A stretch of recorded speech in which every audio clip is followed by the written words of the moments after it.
Recharge પૂરું થઈ જાય એટલે બધાને એક ચિંતા હોય કે હવે તો આપણું સિમ કાર્ડ બંધ થઈ જશે, પરંતુ હવે તમારે આ ચિંતા કરવાની જરૂર નથી, કારણ કે ટેલિકોમ નિયામક ટ્રોય દ્વારા નવા નિયમોમાં ફેરફાર કરાયા છે। નમસ્કાર, આપની સાથે હું ભગવતી વિશાવડિયા। સિમ કાર્ડ માટે ટ્રાયના નવા નિયમો આવી ગયા છે। ટેલિકોમ નિયામક ટ્રાય દ્વારા સિમ કાર્ડ સંબંધિત નવા નિયમોમાં ફેરફાર કરવામાં આવ્યા છે। ટ્રાય દ્વારા વોઇસ કોલ અને SMS માટે સ્પેશિયલ ટેરિફ વાઉચર ફરજિયાત કર્યું છે।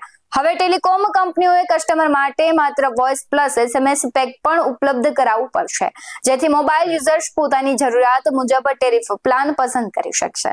ટેલિકોમ નિયામકના નિર્ણયથી જેમને ઇન્ટરનેટની સેવાની જરૂર નથી તેવા સિનિયર સિટીઝન અને ગ્રામીણ વિસ્તારના મોબાઈલ યુઝર્સને ફાયદો થવાનો છે। ટ્રાયે સ્પેશિયલ ટેરિફ વાઉચર અને કોમ્બો વાઉચરની મહત્તમ વેલિડિટી પણ લંબાવી દીધી છે। રિચાર્જ ન કરવા પર સિમ કાર્ડ 90 દિવસ બંધ નહીં થાય અને 365 દિવસ બાદ બંધ થશે। ટેલિકોમ કંપનીઓ માટે 10 રૂપિયાનું ટોપઅપ રાખવું આવશ્યક બનાવ્યું છે।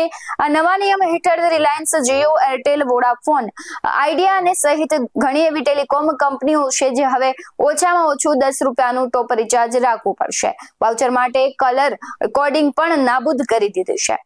ટ્રાય દ્વારા 26 જુલાઈ 2024ના રોજ ટેલિકોમ કન્ઝ્યુમર પ્રોડક્શન રેગ્યુલેશન 2012 વિશે કન્સલ્ટેશન પેપર જારી કર્યા છે, જેમાં હિતધારકો પાસેથી સૂચનાઓ મંગાવ્યા હતા। તેમાં ટેરિફ ઉપલબ્ધતા માટે પસંદગી, વાઉચરની વેલિડિટી અને કલર કોડિંગ સહિત ઘણા મુદ્દાઓ સામેલ હતા। ત્યારબાદ 21 ઓક્ટોબરે કન્સલ્ટેશન પેપર પર ચર્ચા થઈ અને ટ્રાય દ્વારા ટેલિકોમ નિયમમાં ફેરફાર કરવાનો નિર્ણય લેવામાં આવ્યો છે।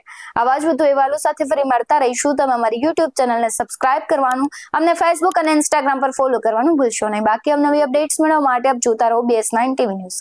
નમસ્કાર।